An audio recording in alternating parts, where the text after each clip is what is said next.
Well, the big gun control push is here. The mask is pretty much off of the gun grabbers at this point, and the bet, I guess, is that they can just use raw power since the Dems control all three, or, the House, the Senate, and the White House to push through their agenda on this. As I said in an earlier video, I think it was the last time I talked about gun control, there's really nothing new or creative in this. Their bills that they're coming up with are retreads of old bills that have been, I think, thoroughly discredited isn't the right word, because none of these things have credit anyway. Violations of civil liberties, you can't really say that any of that ever has credit, but they've been discussed ad nauseum over the years, and I don't think that there's much of a constituency other than, your core gun grabbers, who are a demographic in this country, but they will always be a minority.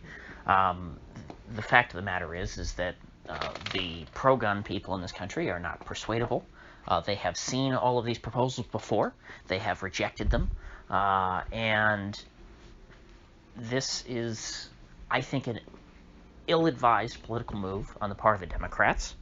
I see a fairly negative risk-reward ratio here. Now, maybe, I guess the hope is that if they energize the anti-gun crowd, that will benefit them in the next election. Because I don't think that they're going to be able to use budget reconciliation in the Senate to ram this through with 50 votes plus a broken tie by Kamala Harris. I don't think that that's how this is going to work. If they do that, I mean, that's going to delegitimize this legislation even more. And there are really three bills here, but they're all stuff that I've talked about before. It's your quote-unquote universal background checks, which just mean gun registration, which makes it easier for the government to come and confiscate guns in the future because they'll know who owns all of them. There will be, it'll be easy enough for them to track that down. That's always been the intention. Everyone knows that that's the intention. The next thing that they're going to do, which Feinstein just brought up, is resurrect the old Clinton-era quote-unquote assault weapons ban, which again is another very tired and, frankly, it's as old and tired as Feinstein herself. It's not going to get 60 votes in the Senate. All this will do, really, I guess, is aggravate the wedge issue of guns, which has been on the back burner for quite a while now. It was really on the back burner for the entirety of the Trump administration because gun owners typically were comfortable with Trump being in office, even though Trump did more to erode the Second Amendment than Obama. The fact is that there wasn't anything revolutionary that happened during the Trump administration. What he did was he banned bump stocks unilaterally, which was totally unconstitutional. I don't know if I discussed, I think I discussed the bump stock ban at the time. Maybe you can go back and find a video on that. I don't feel like getting into it, but, it's very clearly wrong, but it was something that affected a very small number of people and probably won't be enforced. So it wasn't as big of a deal as something like, bringing back the '94 assault weapons ban would be. And so unless you're, one of the more esoteric and dedicated, Second Amendment supporters, you didn't really pay, there wasn't a whole lot to talk about for the last 4 years. And the same thing if you were one of these big gun grabbers. I mean, sure, they had the Parkland thing, but that was while Trump was president, so they knew nothing was going to get done. But here we are. The Democrats have just taken the slimmest of majorities in both houses of Congress. They won the White House in a highly contested election on the part of the opposition, and there's no real crisis that they can exploit, like a mass shooting somewhere. They're trying to, manufacture this in the media a bit. There was a pretty obviously coordinated campaign by a bunch of I believe they're all USA Today affiliated papers. So, to call it coordinated is, sort of redundant. But this network of media outlets all put out pretty much the same story. They just substituted in, their local area. It was, was an image of it floating around Twitter, and you probably saw it, but it's not that big of a deal because it's nothing compared to having, like a school shooting or something that they can go, oh my God, look, people are dead. Guns are bad. We better take them all away, to where they can get some extra support for gun control that they normally wouldn't have. Right now there's nothing going on. So it's, there's even less of a chance of it getting through. So all they can do really right now is ramp up the tensions amongst people regarding this issue. All they can do is get gun owners afraid and angry, and they can get gun grabbers to be sort of energized and also feel kind of betrayed, because I don't think that any of this is going to get through. Now, if it did get through, things could get interesting, because, as I said, the Democrats have the slimmest of majorities, and the presidency, who controls that, was contentious, to put it lightly. And so if they pass some kind of major sweeping bill to erode the Second Amendment rights of tens of millions of Americans, a lot of people are not going to see that as legitimate. And I think that there will be a lot of support, even more support than we've seen so far, and we've seen this in a few states, for Second Amendment sanctuaries, which will nullify any of these federal laws that get passed.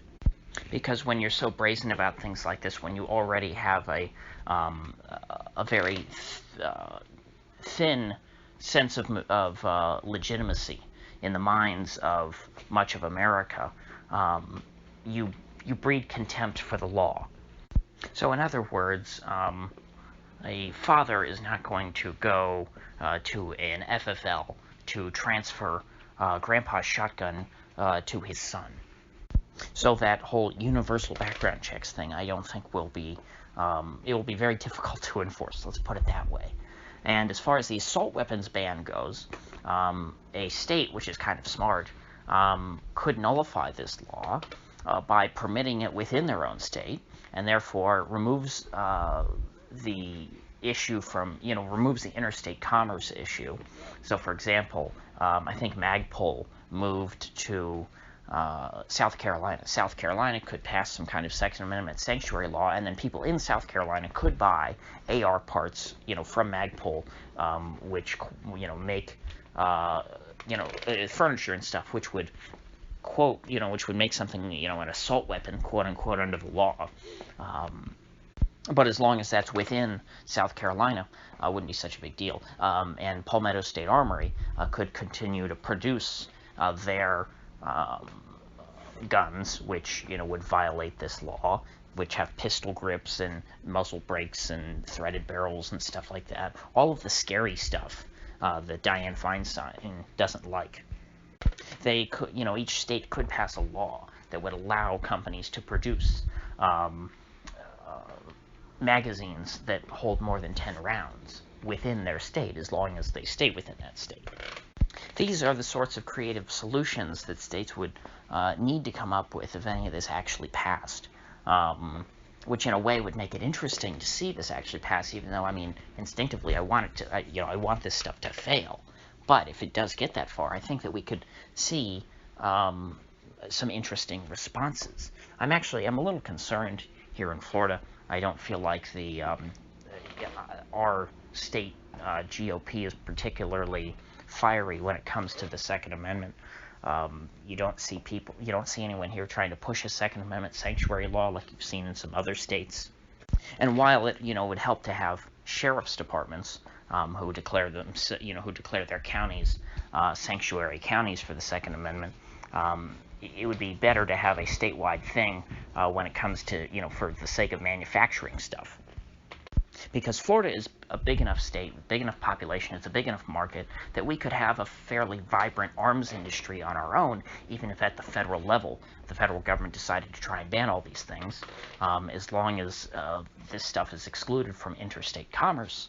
Constitutionally, the federal government couldn't do anything about it, and that's even if, Supreme Court decided to completely shred the Second Amendment and say, well, the government can, the federal government can ban any gun because of interstate commerce. Even still, they would not be able to do anything if it's intrastate. You could then completely circumvent all federal regulation. And if the federal government doesn't like it, let's see them try and enforce those laws. Let's see the federal government try and shut down a domestic arms industry in a state like South Carolina or Texas or Florida for violating federal laws that have no bearing on interstate commerce. So that about sums up my thoughts. I don't see these bills going anywhere. I don't see them getting 60 votes. So, and unless they can finagle some way, the filibuster has not been abolished yet. There doesn't seem to be sufficient Democratic support for that. And so until then, bills like this are going to need to get 60 votes. And while you may be able to win over Collins and Murkowski, you would have to be asking quite a few other Republicans to completely throw away their careers in order to support this, gun control bill that all of these Republicans, because of just how long that this, this kind of legislation has been around, all these Republicans have run against this legislation time after time.